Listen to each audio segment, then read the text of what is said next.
हा सहकार्य केलं नाही ताईने. नाही केलं, उलट केलं. आणि उलटं हे केलं. त्यांनी करायला नको होता असं. बरं आता ताईने तुमच्यासाठी सभा घेतली की अण्णा? आम्ही सभा उलट्या घेतल्या आणि सभा कोणत्या घेतल्या बघितलं नाही का तुम्ही? आता तुम्ही तर त्या स्टेजवरच होते की शिरूर अहो, मी त्या स्टेजवरच होतो ना. कोणते मी याच्यात म्हणले त्या बघा ना, सुरेश धसला निवडून द्या म्हणून. बापरे बाप. जाऊ द्या, ते फोनवर न बोललेलं बरं. जरा अवलोकन करा, मग कळेल तुम्हाला. आष्टीचे आमदार सुरेश धस यांनी विजय सभेमध्ये पंकजा मुंडे यांच्यावर गंभीर आरोप केला. अपक्ष उमेदवार धोंडेंना मदत केल्याचं त्यांनी यावेळी सांगितलं. त्यानंतर मुंडे समर्थक रामेश्वर केंद्रे लातूर येथील आहेत, त्यांनी सुरेश धस यांना फोन केला आणि आपण त्यांची आता कॉल रेकॉर्डिंग जी काय आहे ती आता ऐकली.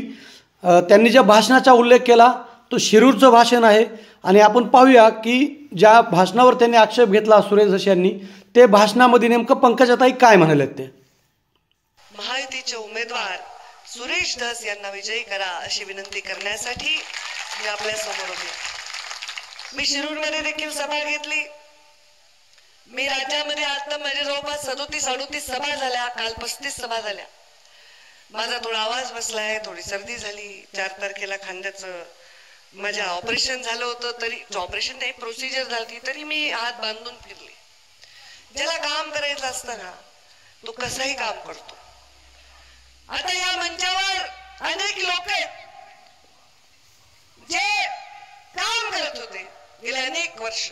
कोणी सुरेश अण्णावर काम करत होतो, आणखी कोणावर काम करत होतो. हे एक संग्राम आम्ही गेल्या काही वर्षात केला होता, कारण आम्हाला जिल्हा परिषद आणायची होती. आणि जिल्हा परिषद आणण्यासाठी मुंडे साहेबांनी शिकवलं की बेरजेचं गणित करायचं. मी गुणाकाराचं गणित केलं आणि एक ताकदवर नेता आपल्या बरोबर असावा आणि मराठा समाजामधला एक चेहरा आपल्या जवळ असावा आणि एक चांगलं गणित, कष्ट करणारं गणित आपण बांधण्याचा प्रयत्न केला. सगळ्यांना सगळं दिलं. मंचावर दरेकर नाना सुनबाई सभापती होत्या, यांच्या विहीनबाई. आता आमच्या परळीला विरोधात उमेदवार आहेत, तेही सभापती केले होते एका मतासाठी. आणि आमची जिल्हा परिषद गेली. आज आपली जिल्हा परिषद असती तर आपल्याला गावोगावी आणखी विकास करता आला असता, कारण मी स्वतः सत्तेत नव्हते. पण चला, आनंद झाला की आपली महायुती झाली. महायुती झाल्यामुळे राष्ट्रवादी आणि भारतीय जनता पार्टी जे कधीच एक येणार नव्हते ते एक आले आणि आपल्याला एकत्र काम करता आलं. सत्ता आपली आली. अण्णांनी एवढं चांगलं आणि एवढं विस्तृत भाषण केलं की मला काही मुद्दाच राहायचा नाही. शेवटी भाषण उचलायचं कसं, एवढं छान भाषण केलं. त्यांना जिथं हजामत करायची तिथं हजामत केली, जिथं कुणाची दांडी घ्यायची तिथं दांडी घेतली, कुणाची विकेट घ्यायची तिथं विकेट घेतली. विकासाचं सगळं सांगितलं, कुंडेफळ पासून ते संजय गांधी निराधार पर्यंत. काही मुद्दाच माझ्याकडे शिल्लक नाही. मी एवढंच सांगणार आहे की आष्टी मतदारसंघात डायरेक्ट पंकजा मुंडे, गोपीनाथ मुंडे यांच्यावर प्रेम करणारा एक आमचा मोठा एक वर्ग आहे, गट आहे. मला असं वाटलं गटातटाचं राजकारण मोडीत काढून आपण एक मूठ करून एक शक्तिशाली राजकारण उभं करावं. आता या आष्टी मतदारसंघात सुरेश अण्णांनी सांगितलं, तेव्हा मुंडे साहेबांचं जेव्हा सरकार आलं तेव्हा दरेकर नाना आमदार झाले, अपक्ष झाले आमदार. तेव्हा मला वाटतं ते जगतापांचे एक वडील झालते आणि तिकडे बदामराव झालते, बरोबर आहे का, मुंडे साहेबांच्या युतीच्या सरकारमध्ये. त्याच्यानंतर दरेकर नानांनी मी मुंडे साहेबांचा प्रचार केला. 2009 मध्ये तुमच्या विरोधात आम्ही त्यावेळी आजवे काकांना तिकीट दिलं तर तुमच्या विरोधात. तेव्हाही दरेकर नाना आमच्यावर होतात, तुम्ही होते आमच्या बरोबर. त्याच्यानंतर धोंडे साहेब आमच्याकडे आले, दस तिकडे, दस अण्णा तिकडे, मग त्यांना आणलं. आता हे 3 मेळ बसवायला लागले होते. नंतर आलं राष्ट्रवादी. आता एवढे लोक एकत्र आल्यावर एक तरी ताट भरल्यावर बाहेरच पडणार आहे ना. बरं, कधी नाही पडले इतिहासामध्ये. मी जेव्हा आजबे काकांना तिकीट दिलं तेव्हा ते 10 अण्णांबरोबर गेले, बरोबर आहे. तेव्हा नाही करणार आमच्यावर काय, मी त्याच्यामध्ये काय करायचंय. मी भारतीय जनता पार्टीच्या कोर कमिटीत आहे. जे कमा आम्ही रक्ताचं पाणी करून गावागावात हातात दिलं ते तुमच्या हातात दिलंय. आणि याच्यापेक्षा मी काय करायचंय? माझ्यावर संशय घ्यावा असलं माणूस मी नाहीये.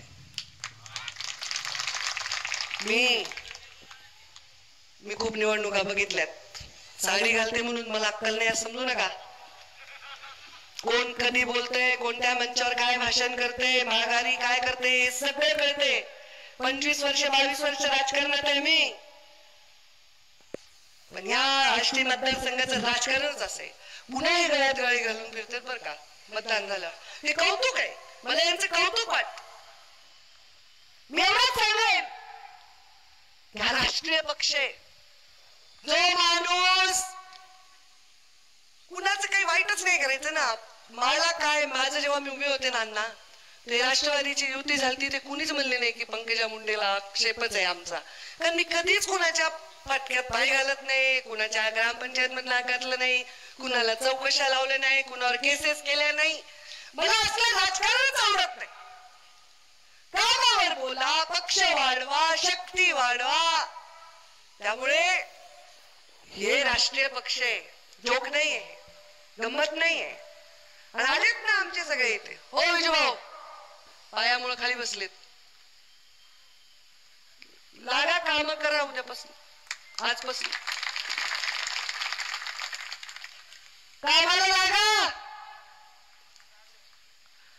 आता मनस्थिती एकच दिवस राहिला आहे आणि मला जिल्ह्यामधली राज्यामधली मनस्थिती चांगली वाटायली. बघा मी सांगते तुम्हाला, मीडिया पण माझ्याशी सहमत असेल. कारण या राज्यामध्ये महायुतीचं सरकार येणार, महायुतीचं सरकार येणार आहे. महायुतीचं बळ वाढवण्यासाठीच आपल्याला मतदान करायचं आहे. 20 तारखेला मतदान आहे. सुरेशांना म्हणले ताई तुम्ही काहीच भाषण करू नका हो जास्त, नुसतं हेलिकॉप्टर या. कुठे गेले? उभे होते. मला काय म्हणले, नुसतं तुमचं हेलिकॉप्टर येते, त्यांचा एक शब्द बोईंग काहीतरी शब्द वापरत येते. ते आलं, लँड झालं, तुम्ही नमस्कार म्हणल्या की काय म्हणते ते, जय हिंद जय महाराष्ट्र. पुढे काय शब्द आहे, काहीतरी एक शब्द वापरते ते, काय काही म्हणतात ते, त्यांची स्टाईल आहे. जय हिंद जय महाराष्ट्र कार्यक्रमच होते म्हणते आमचं. माझा मी इथे हेलिकॉप्टरने आले, मी सभा दिलेली आहे आणि मी महायुतीच्या उमेदवार सुरेश धसांना आपण सर्व पूर्णपणे सहकार्य करून मोठ्या मताधिक्याने विजयी करा असं आव्हान करत आहे. मला आता इथलं माहित नाही की काय झालं, तिकीट पहिल्या ह्याच्यात झालं नाही झालं. आता झालं, गेलं, गंगेला मिळालं तिकीट, झालं, मतदान आलं उद्या तोंडावर. तरी आता माझी अशी पंचायत झाली आहे ना, मी जर आता असं केलं ना, म्हणजे मी गॉगल घालून आले आणि कुणाचं जर गॉगल चिन्ह असेल तर लोक म्हणतात बघा नाही गॉगलचाच प्रचार करायला. मी म्हणलं उशीर व्हायलाय, हेलिकॉप्टर लगे हा गड्या. मला चहा पिला आता, मी कुणा कुणी म्हणाल का बशीच आहे. माझी पंचायत झाली. मी काही जिल्हा परिषदची नेता आहे काय? हे जिल्हा परिषदचा खेळ. मी जिल्हा परिषद कमी नाही समजत. हे निवडणूक सिरियस निवडणूक आहे आणि मी काही चिल्लर नेता नाही ना. स्वतः उमेदवारांनी सांगितलंय, धोंडे साहेबांनी, की मला आधीच ताईंनी सांगितलं होतं तुम्हाला तिकीट नाही, त्यांनी सांगितलंय. त्यामुळं काय आता त्यांच्याकडे काही लोक असणारच आहेत, ते आधी जोडलेले आहेत त्यांना. तरी आता आम्ही आमचे कामाला लावले. तुमची स्वतःची शक्ती आहे, त्यात पुन्हा माझे इथं लोक कामाला लागले. काय पाहिजे आपल्याला? आता मी काही कमी शक्तिशाली होते? या वाष्टी मतदारसंघात मुंडे साहेबांना पण 40-40 हजाराची लीड मिळालेली. आता मला 32 हजाराची लीड मिळाली. एक 10-5 हजार कमी जास्त नसते झाले तर आपली सीट लागलीच होती. 5-10 हजार परळीमध्ये 10-5 हजार इथं वाढले असते तर आम्हाला कळत होतं की गेवराईमध्ये आष्टीमध्ये वेगळी परिस्थिती आहे. पण आता ते विषय झाला, इतिहास जमा. आता भविष्याकडे बघा. मला असं वाटतं बाबा माझे चांगले दिवस आहेत आणि माझे चांगले दिवस असतील तर मला असं वाटतंय की तुम्हाला असं वाटतंय की जिल्ह्याचे चांगले दिवस येतात. मी काही कुणाचं वाईट केलेलंच नाही. ज्याच्या जीवनामध्ये जो शब्द दिलाय तो पूर्ण केलाय. सुरेश आंडेला म्हणलं होतं 3 जिल्ह्याचं आमदार करते, केलं. मी केलं म्हणजे एकटीने नाही केलं, त्यांचे 40 मत होते म्हणून केलं. मी काय असं उगाच खोटं बोलणार नाही. पण काय झालंय मी तुम्हाला सांगते, लोकांचं थोडस मन हे झालंय, आंबट झालंय. कारण त्या माझ्या लोकसभेमुळे मी उभीच राहिली नाही, उगाच उभी राहिले असं झालं. इतकं जिवारी लावून घेतलं. इथं मेले रे ते पोरं, आत्महत्या केल्या. इथं सुरेशांना आम्ही सगळेच गेलतो भेटायला. सुरेशांना 99ला तुम्ही आलात, मुंडे साहेबांनी पहिल्यांदा तुम्हाला कमळ हातात दिलं, त्याच्यानंतर आता मीच दिलंय. कारण मधले 5 वर्षापूर्वी 10 वर्षापूर्वी मुंडे साहेब वारले, तुमचा पराभव झाला. त्याच्यानंतर मागच्या वेळी माझा शब्द होता, मी धोंडे साहेबांना तिकीट दिलं आणि मग ते नाही जिंकू शकले. आज तुम्ही परत कमळ हातामध्ये घेऊन आहात. ते कमळ जे नरेंद्र मोदींनी आता 3दा हॅट्रिक करून या देशामध्ये सत्ता प्रस्थापित केली आहे. त्यांच्या दुःखावर फुंकर घालून, त्यांच्या पाठीवरून हात फिरवून बोललं तर मत मिळतील. आणि तुम्ही ते करायलात, मी बघायले. गावागावात चाललात, कष्टाला तर तुमचा कोणी हातच नाही धरत. मी कधीच म्हणलं नाही कामाला भूत, माणूस कामाला भूत असं, मी पण तशीच आहे. मला रिकामच नाही बसवत. 1-2 मिनिटच घेते, माझ्याकडे वेळ नाही. कड्या बघायला म्हणजे मला हेलिकॉप्टरने जायचंय. काही सामना करावा लागला 19 मध्ये, मला आता सामना करावा लागला. पण आता मला वाटतं ते वातावरण तसं नाही राहिलं. वातावरण चांगले. आणि मला पूर्ण विश्वास आहे की 20 तारखेला लोक, प्रत्येक मतदार योग्य विचार करून घराच्या बाहेर पडून योग्य निर्णय घेईल आणि सुरेश अण्णांना विजयी करण्यासाठी आपला मूल्य मत देईल. एवढंच मी या निमित्ताने आपल्या सगळ्यांना आवाहन करते. वेळ झाल्यामुळे मी फार भाषण नाही करत ना. अण्णांनी खूप सुंदर भाषण केल्यामुळे मला काही भाषणाची आता आवश्यकता वाटत नाही. मी तुमची रजा घेते आणि सगळ्या कार्यकर्त्यांना सांगते, कामाला लागा.